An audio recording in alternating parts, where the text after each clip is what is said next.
Thanks for checking out the I Am More Than podcast. I'm your host, Courtney Wessel, a former Miss Arizona USA, professional model, self-acceptance advocate, hype girl, and founder of More Than Inc. In this podcast, we talk about the things that actually matter, from mental health to health and wellness, body image and confidence, and social issues.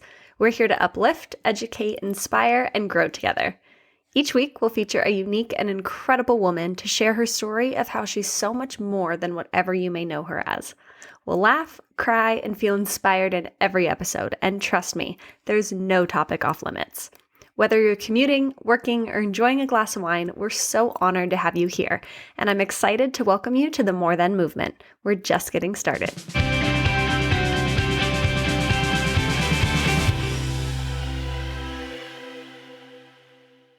This episode may be one of my favorites because I finally got the chance to sit down with my best friend, my maid of honor, and my little sister, Courtney.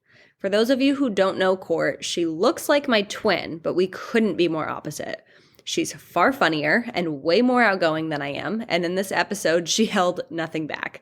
She talks about meeting Brendan before I ever did, puts me on blast over how badly I wanted to be engaged, and how she ended up hiding behind a waterfall to film our proposal.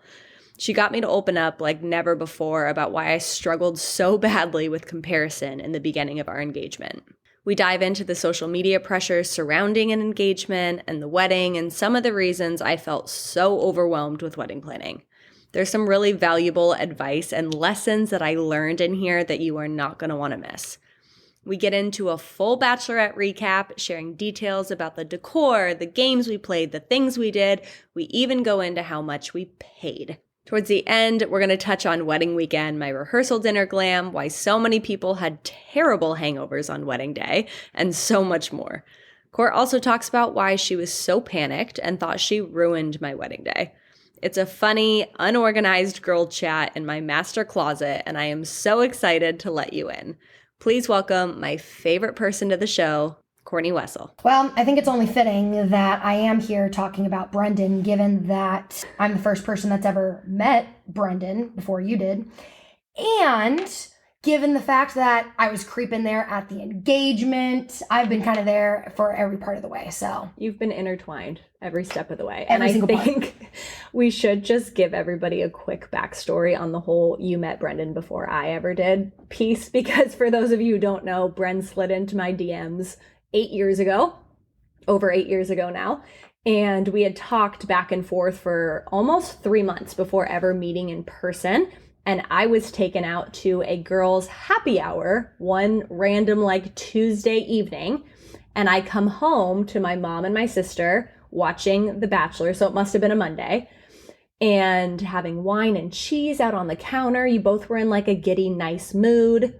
And next thing I know, this man that I've only seen through a screen walks out of our laundry room. So you talk about how we got there. All right. Well, and how we got there. So living at the house, I'm still in high school, and mind you, Jordan was finally the first place in her life where she was like, I don't want to be tied down to anyone. I don't want to date anyone. But yet this guy was really pursuing her. And I'm like, all right, well, this is going to be kind of weird, but let's see how this works. And the next thing I know, this guy is sending her Christmas movies in the mail. And I'm like, I don't know. Then we're FaceTiming, and now we're all FaceTiming this guy that we've never even met. Then lo and behold, this guy has now my Instagram and is messaging me like, hey, so I want to surprise your sister, but I need you to come and pick me up from the airport. Here are the dates. So then me having to approach my mother saying, hey, this guy from Instagram, could he maybe come out and stay with us to surprise Jordan for a little bit? I don't know how we got to saying yes, and then concocted this entire plan.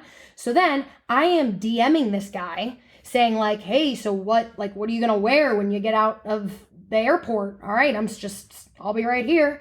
And this guy with spiky hair comes out of Sky Harbor into my car, loud as can be. And I said, oh my God, I have met my match. What have I done? What have I done? So then stayed, and I think stayed for like a week or something. Yeah, it was a long time. Because Jordan was like, do I really want to date him? Like, I don't know. And I'm like, bro, the dude was dancing with you in the rain. Like, why don't you want to marry him? Like, what's going on? She's like, well, should I? Should I not? Well, and my mom's like, backstory. I had just gotten out of a very long relationship that I was in all of high school, most of college. So I wasn't interested in a relationship. And let alone when I started talking to him, he said that he lived in Newport. And as an Arizona girl, when I hear Newport, I thought California. So then once we got like emotionally attached to each other is when I realized it's Newport, Rhode Island, like opposite side of the country. He still had a year left of school and I just didn't want a relationship, but we had the best week ever. My mom and my sister fell in love with him. He fell in love with them, asked me to be his girlfriend, and I said no. And I vividly remember dropping him off at the airport and driving away and feeling my heart break. Like I just made the worst mistake. And I come home to my mom and my sister. They both agree, like, you screwed that one up big time. So my mom is helping me look for flights to go out to the East Coast to spend Valentine's Day with him.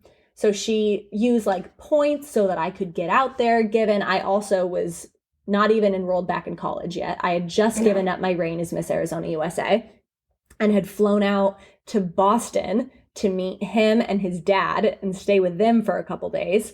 And he asked me to be his girlfriend again in the parking garage of the Boston airport. Said yes. And yeah, kind of the rest is history. February will be 8 years, which is time flies when you're having fun, I guess. Things are weird when they haven't even met each other, let alone this guy is like, hey, not only do I want to fly out and perhaps meet you and see where it goes, I'm going to stay with your mom and your sister. Little strange. But it takes a special guy. Well, and now, and Brennan is also an only child. And so knowing all of these things, he was like a fish out of water. Didn't understand like how a family works with siblings. Dynamics. No, absolutely not. Didn't understand any of that. He was so excited to be alive once he realized, oh my gosh, I can have siblings now. Yeah. And he stepped into this whole big brother role almost immediately. Like you guys, they have very similar personalities. So they butt heads like crazy, but they're also best friends and they talk all the time and treat each other like siblings. So this has kind of set the foundation for us for years and years and years. When we had lived in Arizona, then Bren and I booked our one-way tickets to New York. My family's like, you're crazy, but we love him, so we'll allow it.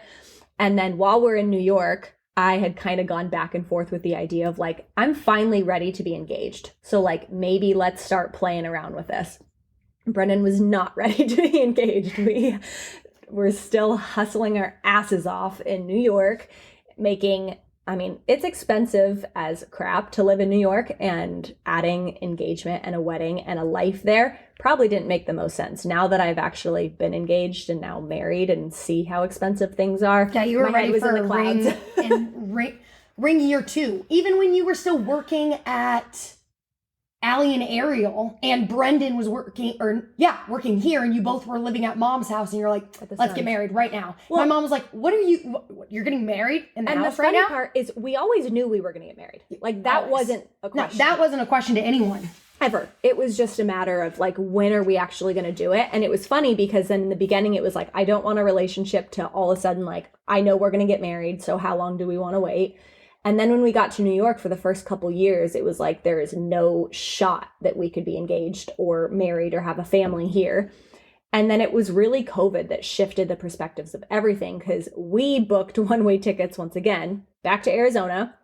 We moved in to my mom's house, which was supposed to be very temporary. Again, Court was in college. She's graduating college. I had moved just back home because I just had switched my major to teaching. So now, when I was really supposed to graduate with my old major, all my friends move out of our college house, and I'm like, well, I guess I got to move back home. So moved back home. That was my last year, but that was the 2020 year. And so then we all moved right back in. Yep. We bought a dog that year. So now we got 2 dogs. 2 dogs. Courtney started her teaching profession in 2020. So she's doing virtual teaching. Yep. My mom is working virtually. Brennan's working virtually. Trying to finish my classes. My modeling career basically stopped overnight because they didn't know what they were going to do. And we picked up virtual fit modeling. So I'm on camera trying to get this done and launching more than. So we had a lot of dynamics in the house, but I can genuinely say, looking back, that was one of the best times that we've all been able to have together. We'd have our nightly happy hours and card games, and like, it was a really special time. And when we finally did get engaged, it blindsided me because the night prior, it was Christmas, which when that's we funny. did get engaged, she's downplaying this. She talked about getting engaged every single day. That poor guy. That poor guy. The amount of times that we had to talk Jordan off the ledge and talk Brendan off the ledge. Yeah. Because I think she thought every morning when she was going to open up the door that there was going to be a proposal happening right outside in my mother's hallway. That's so fair. He's like, when would you like me to propose to you right now? It isn't a global pandemic. Yeah. So I think that made you even more antsy because then that showed you even more than that you guys were ready. But it just, all the pieces did not line up well. And I do have to say one side note, because looking back at this, I feel like I have so much more wisdom and clarity, obviously, because I was so ready to be engaged. At that point, it'd been almost 6 years together. And it was kind of like, if we're not going to go back to New York, we're going to go somewhere else. I'm not going somewhere else unless we're ready for this next chapter. And I don't want to say desperate for it, but I was so overly prepared for it, and I had known for so long this is what we were going to do, that I didn't understand that since Bren was on the same page of knowing it would happen, what the delay was. And poor guy, he would just say, like, I'm just not ready. And I've realized that for men, they have to be so financially ready. They have to be ready to almost step into this role of like providing right away, even though as women, or in my situation, like, I wasn't asking to be provided for. I was still hustling on my own. Just wanted the ring on your finger. Exactly. Yeah. But that's not how men work. But I do remember immediately after the engagement, the shift that I saw in Brendan throughout stepping from a boyfriend to a fiance was the most incredible and almost inspiring thing that I've been able to watch, because it's when he was ready, it was like things are lined up. We decided to move to Austin. He figured out where we were going to live. He got all of his finances set up in every way. He was just he so needed prepared to be ready and wrap his mind around it. Yep.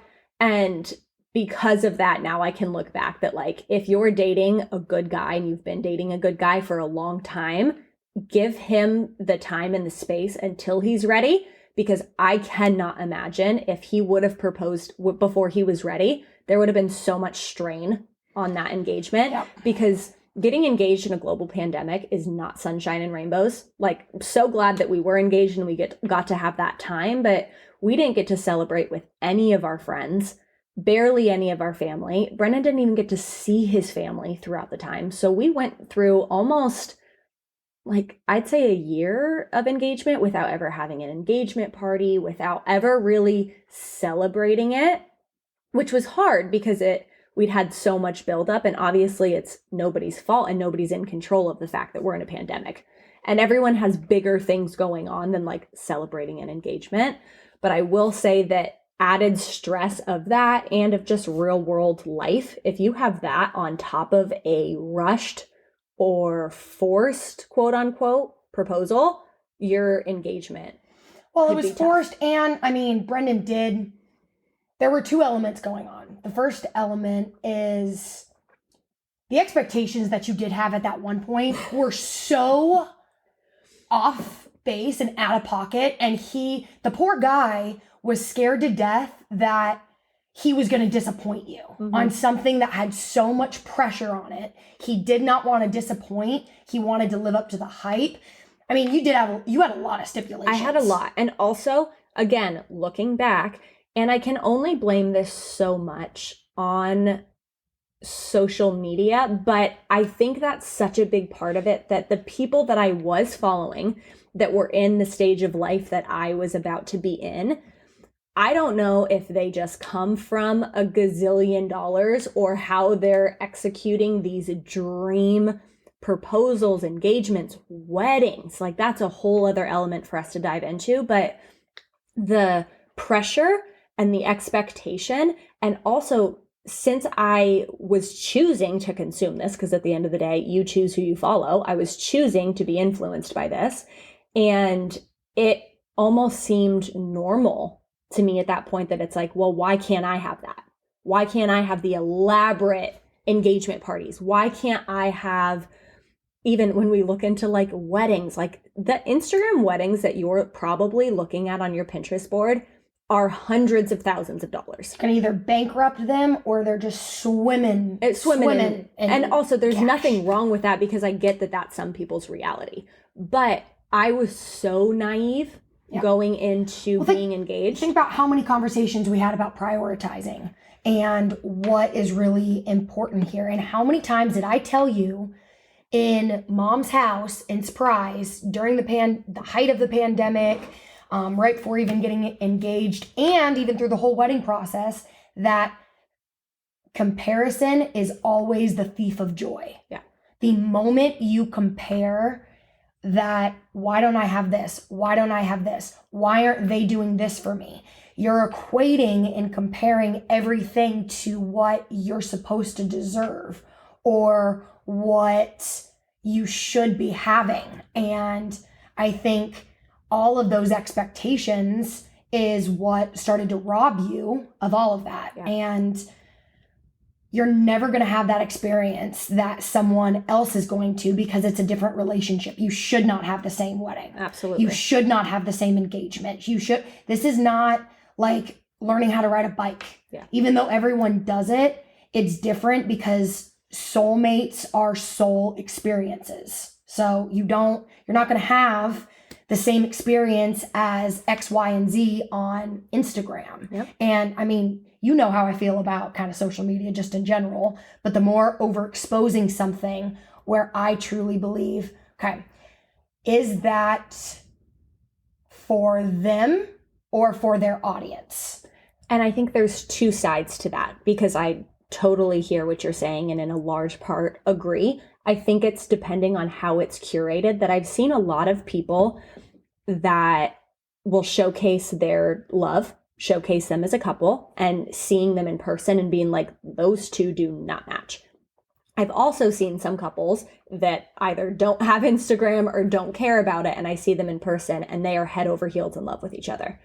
I think the added stress of, with COVID not being around other people too, you put more pressure on the people around you, on your relationship. And one thing I will say is that Brendan and I's relationship got so much stronger through our engagement period when I got rid of the idea of expectation.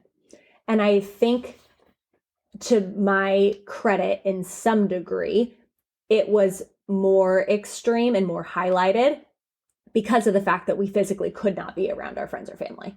Like, we couldn't go and grab cocktails with friends and celebrate it. Where it's that's just what I want to do. The slogan was, it's not fair. Every single aspect and avenue was not fair. And what you thought was supposed to happen, it wasn't even possible. Yeah. And it wasn't fair for anybody. Yeah. Like wedding planning and above. Like, there was it was a year of being unfair. I also, there's a lot of stories that are not my stories to tell, but the people that are very important in my life all had major crises throughout this time. There was divorces, there was deaths, there was job loss, there was extreme pain that was also happening at the same time as something exciting. And I learned the fact that happiness and heartache can coexist. They do coexist. And it's okay to still be happy and joyful for a circumstance while having empathy for someone else's. And I think I was so bogged down too by, you know me, you guys have always said I have a bleeding heart, that like anything that anybody's going through around me, I soak up so heavily that it's really difficult for me to balance the joy and the heartache emotion. I can't do that very well. And I didn't do that very well. Well, I think that's the normal. I beginning. mean, I also think that that's normal. Totally. We're humans. We're not machines. You Exactly. can't click a button and say, all right, today I'm going to experience the grief when tomorrow I'm going to experience the joy. Yeah. When they coincide. I mean, life comes at you the way it's going to happen. So Yeah.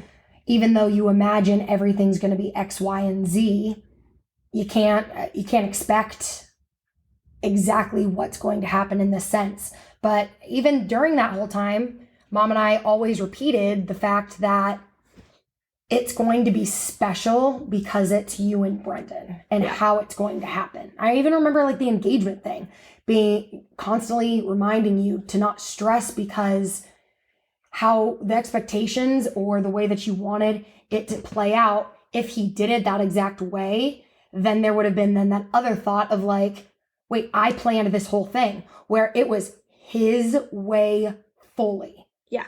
Every part of that engagement was his. I'm talking rose petals spelling out to me hiding in the bushes to what the excuse was for them to be there. I mean, it was him. It was to the nine, and he did it. And he also threw it together really quickly at the last minute because he's also trying to make everyone else happy of, okay, family's in town. I want to make sure family is there because that's also important to Jordan to have family at the celebration after the fact. But I mean, as far as family, there's no way they were kicking me out. I was hiding in the bushes with or without them. So exactly. There was no way they were going to have that intimate moment without me. There's no way. Sorry. I remember walking down the steps and seeing what looked like you in the corner, like behind this waterfall thing. And then turning to the side and seeing like rose petals spelling out "marry me" and thinking like, that's really nice for her, like whoever this is going to be, because the night before Bren had told me there is no ring that's been purchased. We need to move into a house first, like completely caught off guard. And thank God he did, because it was amazing.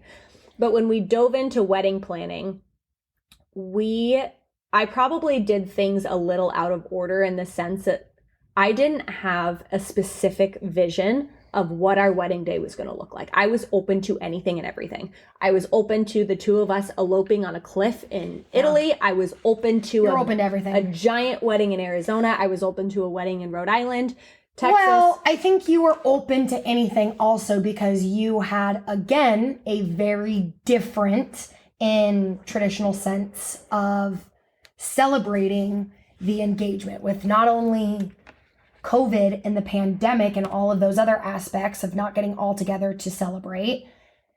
There was also other than family dynamics that were playing into it and drama and all of that, where it put an extra layer that kind of robbed that time to enjoy and think of, all right, when am I going to go wedding dress shopping? Where do we want to get married? What do we want to do with this? Where it was more of, because of the drama, because of the different layers of life that were added onto it, that not purposefully kind of robbed some of the joy, but it did. It robbed it, and it made then you feel like, I just need to get this over with now. Yeah. Okay, so I got the ring. So now wedding, I guess just screw it, because that's an easier option. That would make everyone else feel better. That would make me feel better, and I just want to get this over with because it's not already a good experience, when planning a wedding should be the most, well, I mean, I can't speak for this, but I would imagine that is something that's supposed to be every aspect enjoyable. You're not that a wedding is not designed to do multiple times in your life. So you're supposed to enjoy every single process of that. So if right after the engagement, there's already that layer of, I've disappointed people, and okay, this process is not about just me and Brendan. Now it's about other people. That's already robbed joy away from you. Yeah. And that's why we'll talk about the day of your wedding was so much different than the wedding process, because it was the first time you weren't thinking about other people and just focusing on yourself. And spoiler alert, everyone. But since you're also going into this, and I'm glad you are, but I hate being vague on here. I want to be as real as possible, but at the same token, since we are talking about family, I want to be as respectful as possible. So I can't go into as much detail as I normally would like to. But there was so much drama surrounding the proposal, then so much drama surrounding details of the wedding. And as Bren and I were planning the wedding, we were in our late 20s, had been together for a very long time. Like I said, we're open to all different possibilities of what this was going to look like. Deciding to move, planning a wedding. Yeah. Trying to figure out what life is going to look like with COVID. And we had always talked about wanting to do a all-inclusive vacation spot as a wedding. So everybody got to come have a vacation, have a long weekend where we celebrated. That was the goal and the idea. But then when we added COVID and there's job loss going on, and there's like, that's an intense thing to ask people to do international travel on top of everything that was happening. So we decided to kind of flip the switch a little bit. And I had found this wedding venue online. It looked so beyond dreamy. It looked like it was straight out of France. And it was in Texas where we were getting ready to move to. And it gave me that international feel. And I reached out to the venue. Their social media person at the time was the most wonderful person ever. Shout out to Connor if you're listening to this. She was great and Thanks, walked Connor. me through what it would look like to have a wedding there. She connected me with our wedding planners, the Simply XO team, who I cannot rave about more. If there's anything that you pay for surrounding a wedding that is worth Simply it, XO. it is wedding coordinators. That's like, it was the most helpful. And when you talk about doing things out of order, that I believe is why. Because you had all of the ideas, but you didn't know how to put the ideas in order, where an event planner, right, would have just done the entire thing. But the event coordinator helped you understand and manage, like, here's what we need to do. And there's a very distinct difference between the two, which part of me wishes I would have just done the full wedding planning package where they literally just plan the entire thing. Whereas a wedding coordinator, they kind of kick in 90 days out and help you with the details and then really kick in for your wedding day. And then you have day of coordinators. And our Simply XO girls did far beyond what we hired them to do, because I was out of state. I didn't have contacts with these people. I didn't know what to do for vendors. I didn't know anything. So they literally coordinated everything, and I'm so, so grateful for them. But we had done everything where I found the wedding venue, the coordinators. I found this relatively quickly, and again, before we had moved to Texas. So it's once we decided to do this stuff is when we were excited to share our decision and where we're getting married and what this is going to look like and the date. Like, we had planned our date surrounding Courtney's school schedule. That's the best I can give you for why we did October 8th, because my Maid of Honor, that's when she could have been there. That truly is the reason. And once we had made these decisions and everything was kind of set in stone, I expected, again, this is expectations versus reality. I expected that everybody in our circle and everybody that would be in attendance would automatically just be thrilled about it because we made a decision. You want to celebrate our love. It's all good. But we weren't met with that from a lot of different angles, and logistics play into it. Yes. But I have a huge piece of advice for anybody that is attending a wedding, or if you have a family member, a friend, someone that you love that's about to get married. Please listen up and hear me when I say, I mean this with all due respect, keep your opinions to yourself. Shut your damn mouth. If it does not actually affect you, which at the end of the day, if it is not affecting your livelihood, if you love this person and want to show up for them and support them. When they make decisions, support them. Or decline the invite. As simple, that's no shade either. If you can't do it for whatever reason, then don't come. But the thing that was so difficult for me and what I took on so much is that everybody decided to bring what they didn't agree with directly to me. Where it was like, it was everyone's wedding, not just theirs. And I get that because it is families. It's two families coming together. And but when I'm saying families, I'm not just talking about our parents. It's just the massive friends and families that are coming together to celebrate. I think there's so much power in, if you don't agree with something, but you still love and support that couple, go to somebody else to talk about it. Like, this is the only time I'm encouraging, like, go talk behind their back, talk to a therapist, talk to your friends, talk to your family. But to go to the level of bringing it to the attention of the couple now puts this extra layer on the couple that we have to do something different and fix this, even though this is what we wanted. And that's what I struggled with the most, is really trying to dive into boundaries surrounding the wedding, because there was a couple of non-negotiables that we knew in the very beginning were really important to Brendan and I. And that was having no kids at the wedding, because we wanted everybody that's there able to just party and have the time of their life. And we did. Mission accomplished. And we wanted just a couple of the other decisions that we made to just be respected. And they weren't always. So if you are a bride listening, stick to your boundaries, because it will pay off. I can talk about it after the wedding. But if you are just somebody that loves someone that's about to get married, please be really careful about what you choose to bring to their attention, because they don't need to know every single opinion of everybody that could potentially be in attendance.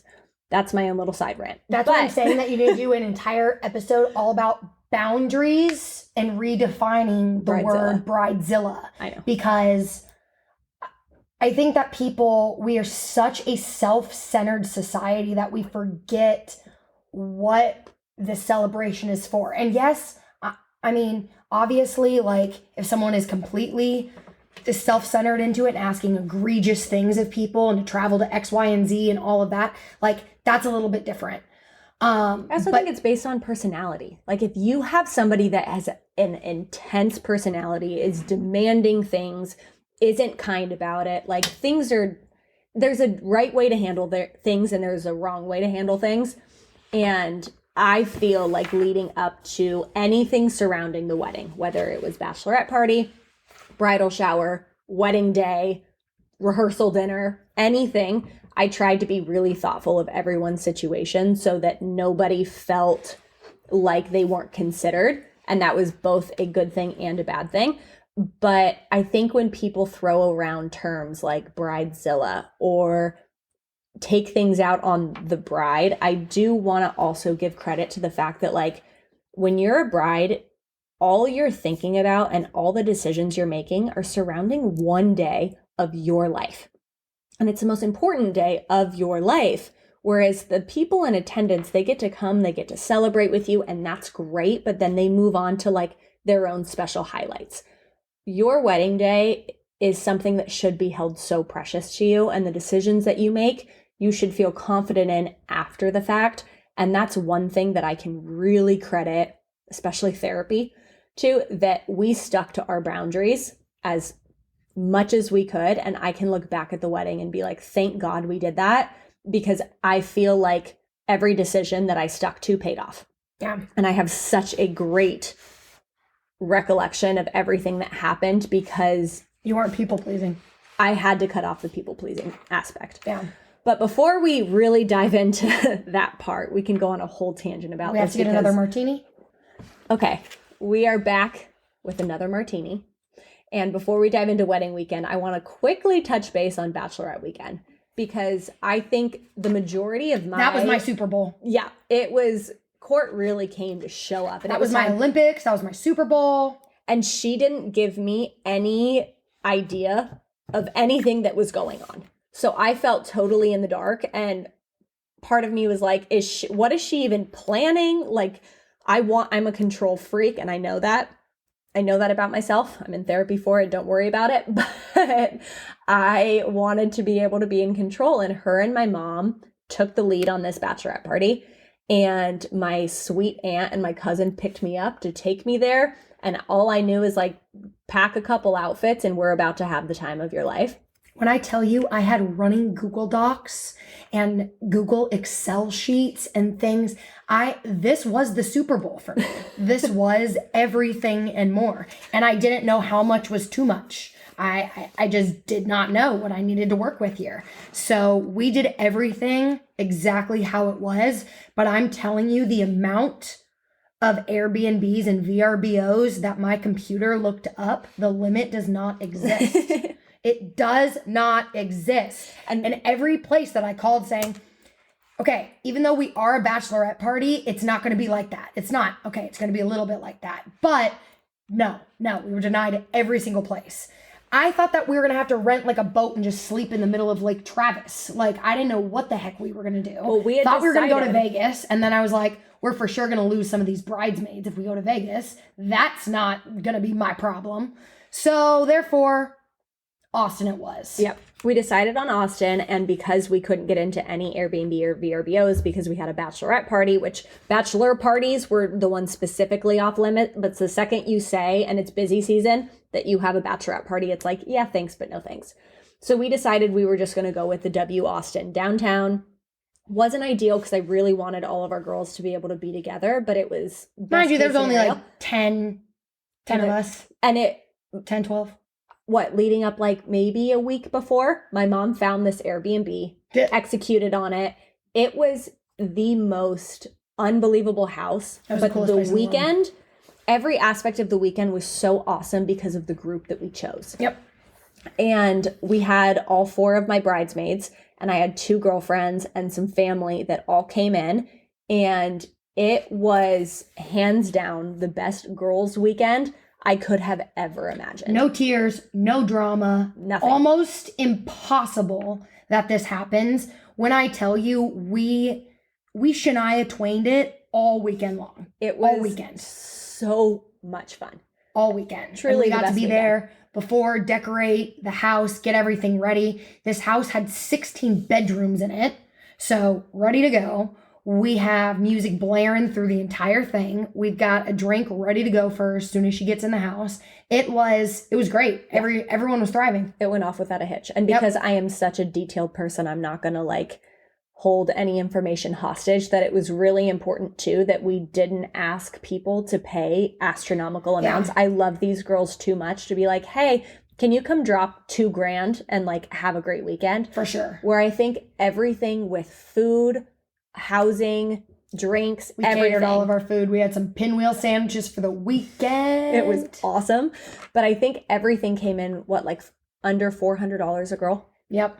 And given we did have a couple people that were flying in for that, so obviously there's some added expenses there. But Shout we out were to you. really, yes, the girls that flew in, I owe my life to you. But we really tried to be intentional about not making it about Instagram, to be honest, where it was like, yes, we had an awesome house that we got for an awesome rate, but we spent more time focused on having fun with each other, laughing. We spent very little time on photos, videos. We got and a even handful. decorations. It was all hands on deck, and that's just how our family works. We've got one family member that's like, you want decorative cookies? I will teach myself how to make decorative cookies. Oh, you want some pink champagne and cotton candy? I will figure it out for you.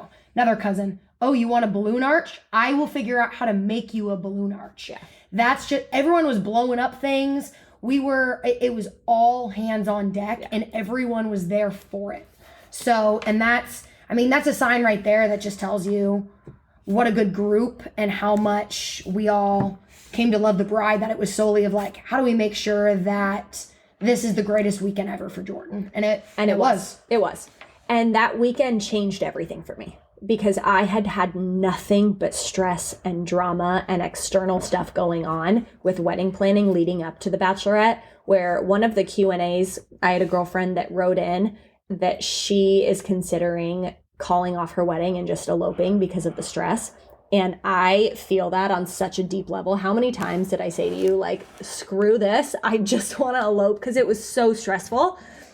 Whereas when we finally got all of our girlfriends together to celebrate, it was what celebrating a bride should be. It was, I think, your first time you actually felt celebrated in that aspect. Yeah, and like a bride. It was fully you. And every single aspect. I mean, it was perfect for how we celebrated you, what we did, the group that was there, how everyone meshed. By the end of the weekend, I mean, these girls that had never met each other are now lifelong best friends that are probably going to be bridesmaids in each other's wedding. We have a Canova crew running group chat. Oh, yeah. These girls are just best friends. So enough about Bachelorette weekend because we can. Oh, the last thing that was actually really cool that I suggest brides that you do, your lingerie party that we did. The for lingerie shots party was so good, hilarious. and I honestly didn't know how it was gonna go because I'm like, I feel uncomfortable. Like I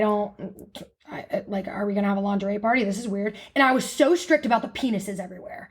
I'm not, no shot I don't were we need putting penises everywhere. We had penis cookies, and that's all we That was needed. it. No, and we had the sign that said "Same penis forever." That was it. Yeah. Other than that, like, we didn't do the penis straws. Like, we're not doing that. We didn't pin the whatever on the penis.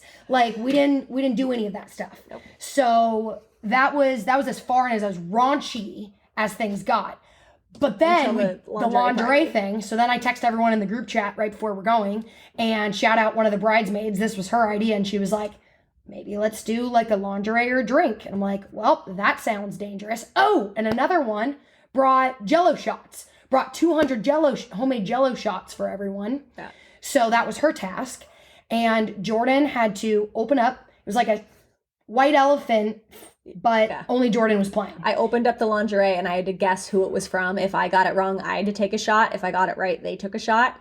Here's the thing. She couldn't take any more shots because we forgot to make a gluten-free shot. So therefore, she was just drinking an entire glass of champagne. She had 12. Yeah.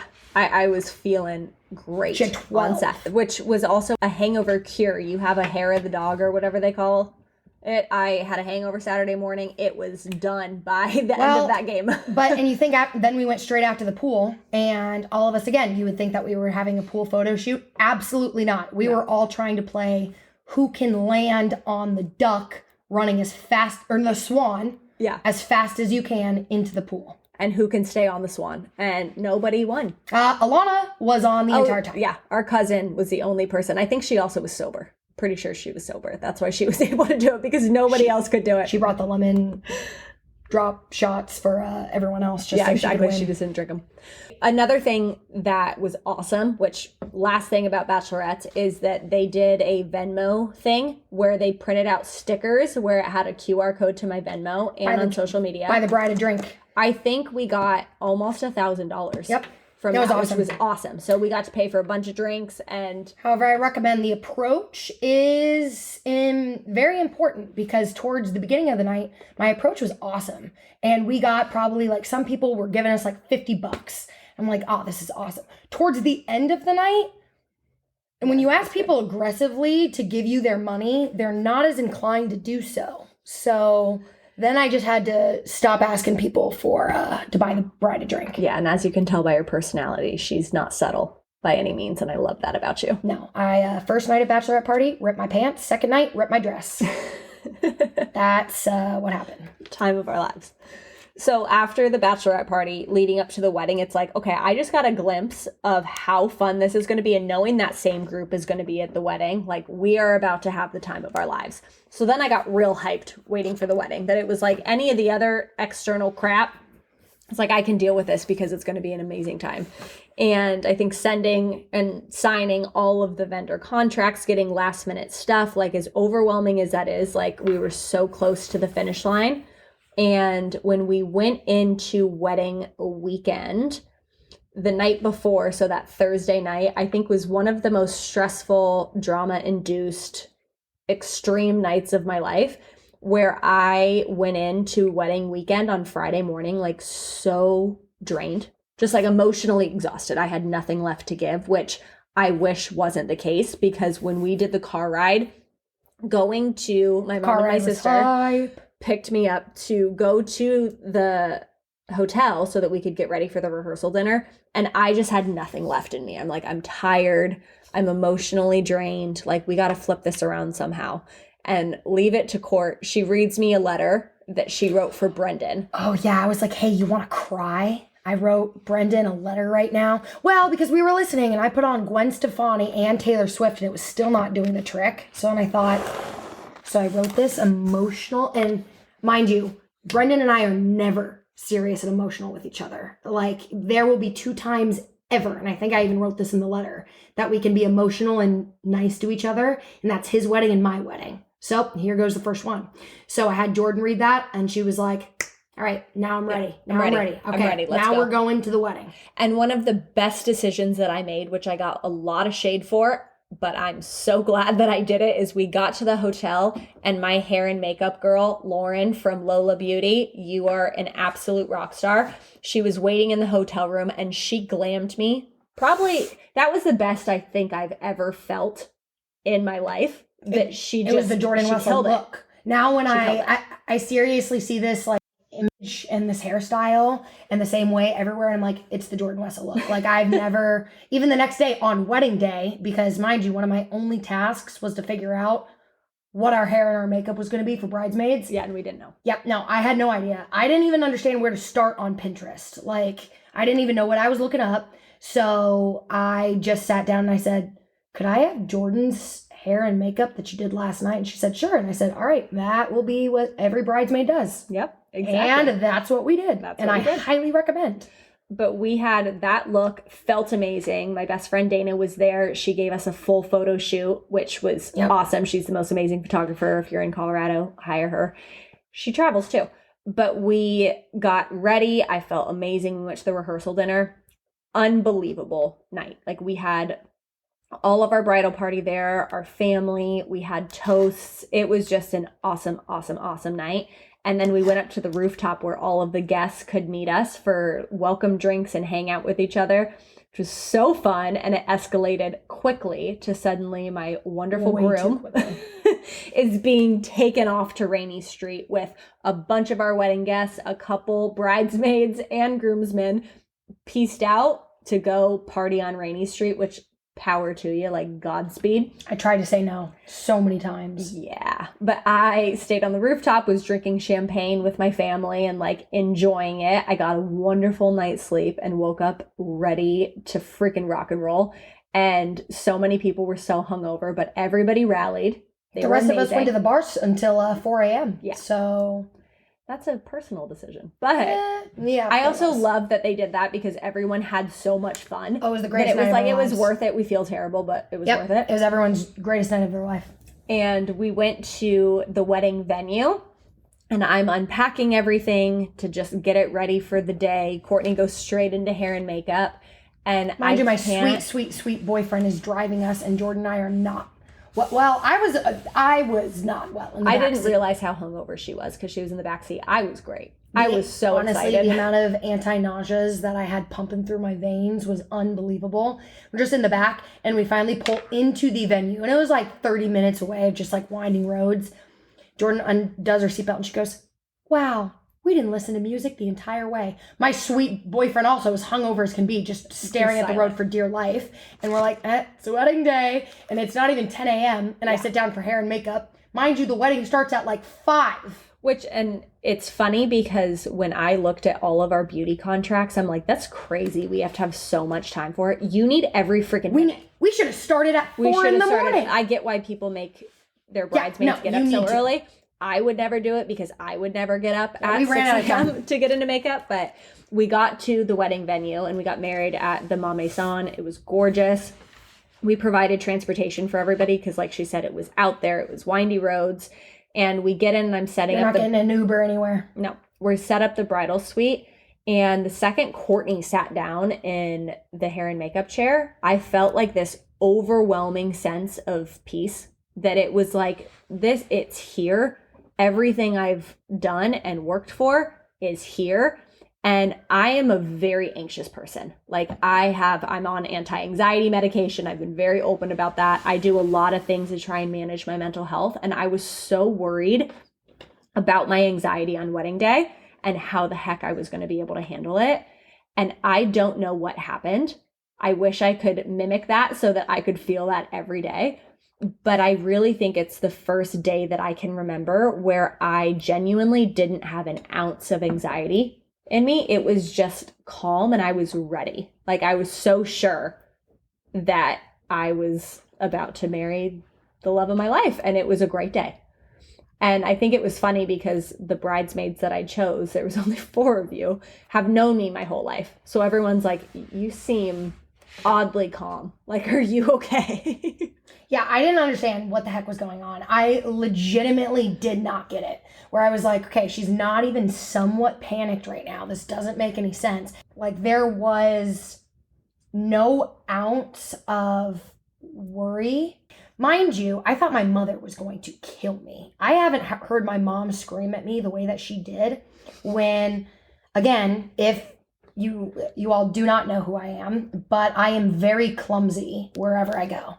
And it wouldn't be an entrance into any room if I did not trip or if I did not knock over something in the room.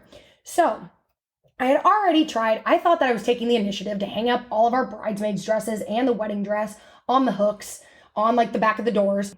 Going in, and the photographer said, okay, we need some pictures of all of the bridesmaids with the bride in your robes that Jordan got us. So we get our robes on, we go into the bathroom to go sit on the counter to take these pictures. I am the last one, like running in, trying to get it. I trip over this industrial size steamer onto the veil. And it's just steaming hot water on this veil. My mother, I don't even know if I'm allowed to say this on here, screams, son of a bitch. And I was like, Panicked. And I panicked for the entire rest of the day. That was the catalyst right there, was panic just set in. Then I thought, I'm going to forget my speech. I'm not going to be able to say my speech. I'm not going to be able to do anything. From that moment, we probably still had about 2.5 hours till actual wedding game time. Yeah.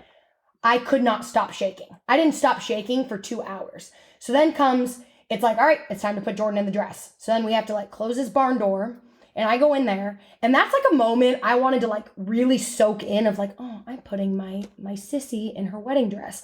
I was sweating bullets. So now my makeup's coming undone. I can't zip up her zipper because my hands are sweating so bad. And finally, I get it in the back, and I'm sweating. And we have to like put on this tape in the back of her. And she just stops and turns around. She goes, calm down. Are you okay? Please take a deep breath. I said, dude, I am straight up not okay. This is not good. Like, what is happening right now? And I'm absolutely panicked. I am shaking. Panicked. So then and mind you, people are still getting their hair and makeup done, and I'm just panicked over here in the corner. And I was like the first one done like 4 hours ago. Yeah. Can't eat anything. So now I'm just drinking these rosé in a can. Shout out Sway Rosé. And it's every can is like half of a bottle of rosé.